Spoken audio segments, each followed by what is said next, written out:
नमस्कार, the Uttarakhand news में आपका स्वागत है। सीमांत सहित अन्य जनपदों की मुख्य खबरों में पिथौरागढ़ के टकाना रामलीला के प्रसिद्ध कलाकार आनंद फर्त्याल का हृदय गति रुकने से निधन हो गया।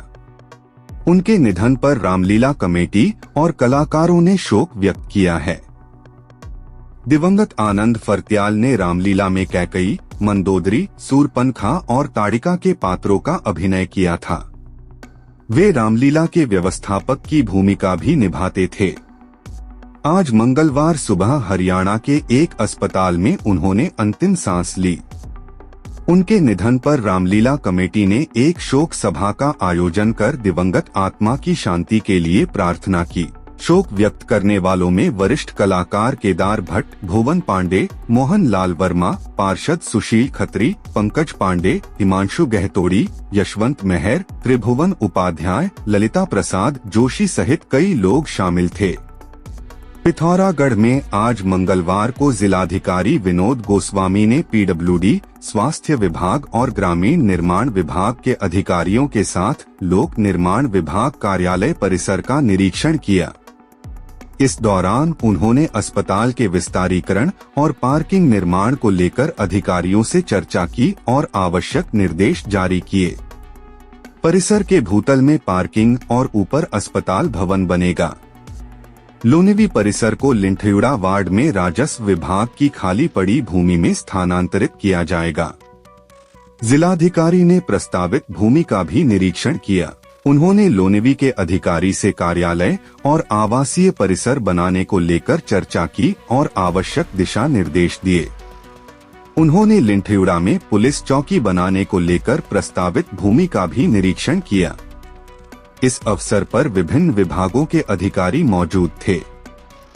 At Soar Valley Public School, we believe in more than just education. We believe in transformation. With a future-ready curriculum and expert teachers, we ignite curiosity and creativity. From science and technology to creativity and leadership, we provide the tools students need to succeed in a changing world. From academics to athletics, creativity to character, we empower students to soar higher.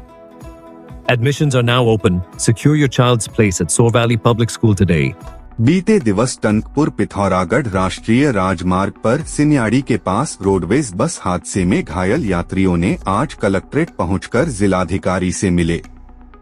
इस दौरान घायल महिला यात्रियों ने roadways प्रबंधन पर गंभीर आरोप लगाते हुए पुरानी बसों को संचालित कर यात्रियों की जान जोखिम में डालने की बात कही और संबंधित अधिकारियों पर कार्रवाई की भी मांग की।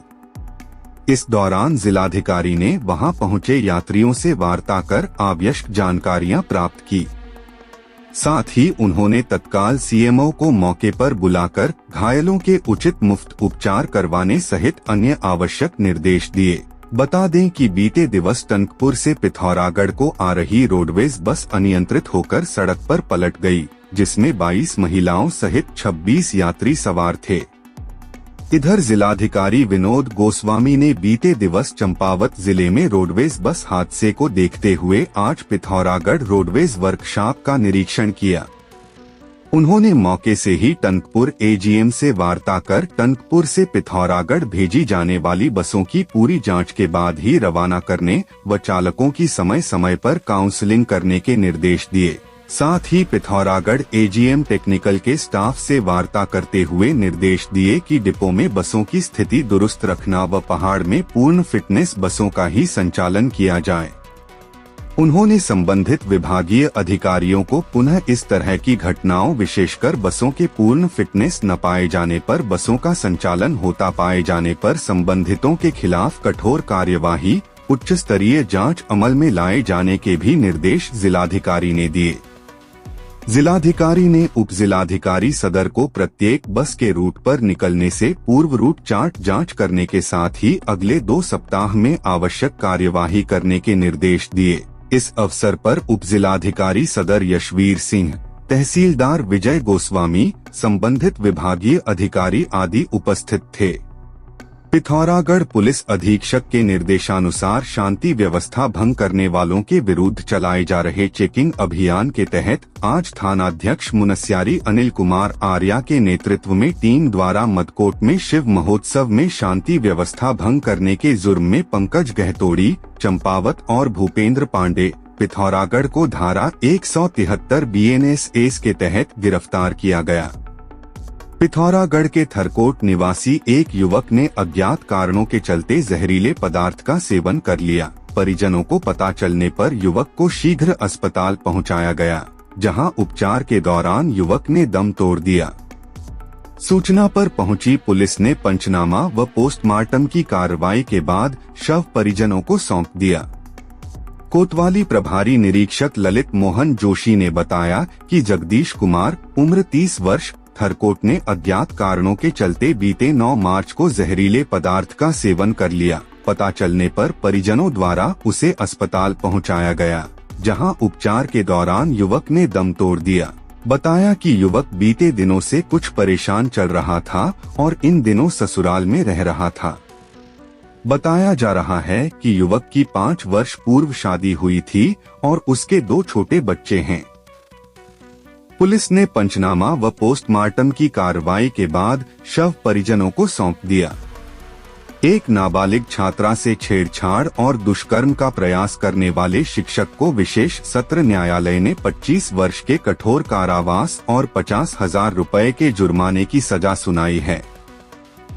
अभियोजन पक्ष के मुताबिक बीते अगस्त 23 में नगर क्षेत्र में IT शिक्षक चंद्र भुवन उर्फ भुवन चंद्र टमटा ने कक्षा 9 में पढ़े वाली नाबालिग छात्रा के कमरे में जबरन घुसा और उसके साथ जोर जबरन शारीरिक संबंध बनाए। हल्ला करने पर छात्रा की चाची और उसकी फुफेरी बहन वहां पहुंचे तो आरोपी शिक्षक उन्हें धक्का मारकर भाग गया। घटना के बाद नाबालिग द्वारा सारी बात परिजनों को बताए जाने के बाद उसके दादा ने चंद्र भुवन के विरुद्ध पुलिस में तहरीर दी। पुलिस ने इस मामले में उसके विरुद्ध IPC की धारा 354, 376, 457 व पोक्सो एक्ट के तहत मुकदमा दर्ज किया। मामले की सुनवाई विशेष सत्र न्यायालय पोक्सो में चली। अभियोजन पक्ष की ओर से पैरवी शासकीय अधिवक्ता प्रमोद पंत और लोक अभियोजक प्रेम भंडारी द्वारा की गई।